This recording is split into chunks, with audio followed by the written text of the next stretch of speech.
So here we are looking at the Jones Explorer, and it's a really fun board that kind of sits in between two worlds. It's got a nice even flex, medium stiff flex, and it sits in between the Jones flagship and the Jones Mountain Twin. It's kind of not quite the all-mountain board that the Mountain Twin and Ultra Mountain Twin is,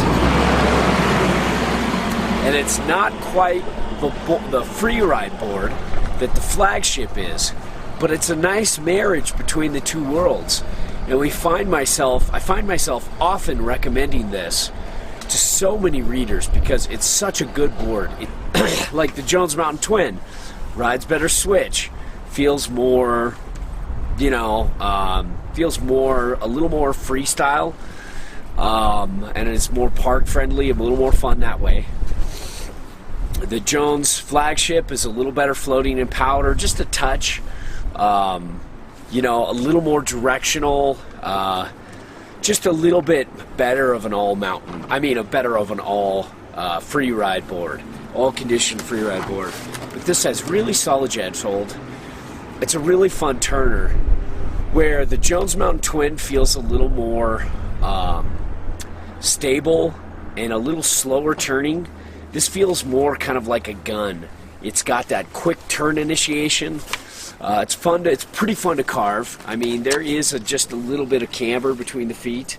It's not a lot. I'd like to see just a touch more to give it a little more spring out of the turn, a little more pop off the tail. But where it loses that in, for turning and carving, it gains that in float and powder, and there's lots of float and powder, and it's a really good board for that. And when you set it all the way back, you can really get good float. And it's just a little larger. Like the 159 is more my sweet spot, and the Jones Mountain Twin 157 is more my sweet spot, and then the Jones flagship 161 is more my sweet spot.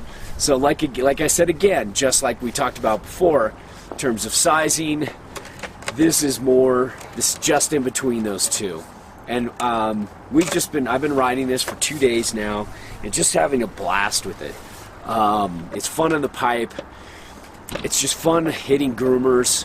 It's okay hitting a kicker or two. Again, I like the Jones Mountain Twin better there, and the Ultra Mountain Twin better there, because it's just a little easier to throw around. 3 centimeters does seem like it makes a difference, and this just feels a little less park friendly. It feels like it borders a little more on free ride. But I love the flex. You can butter off the nose. The tail's relatively easy to butter too. And all in all, super impressed with this ride. It's very, very recommendable for somebody who kind of wants to live on the mostly mountain side, but doesn't want to get too crazy directional. And like the flagship, one of its disadvantages is it's a stiffer board, and it's not as good. It's getting better every year, but it's not as good in messy, into the day, all day resort riding. And if that's what you're looking for, then you might want to step down from the flagship and go with this buddy here, because it's just a much better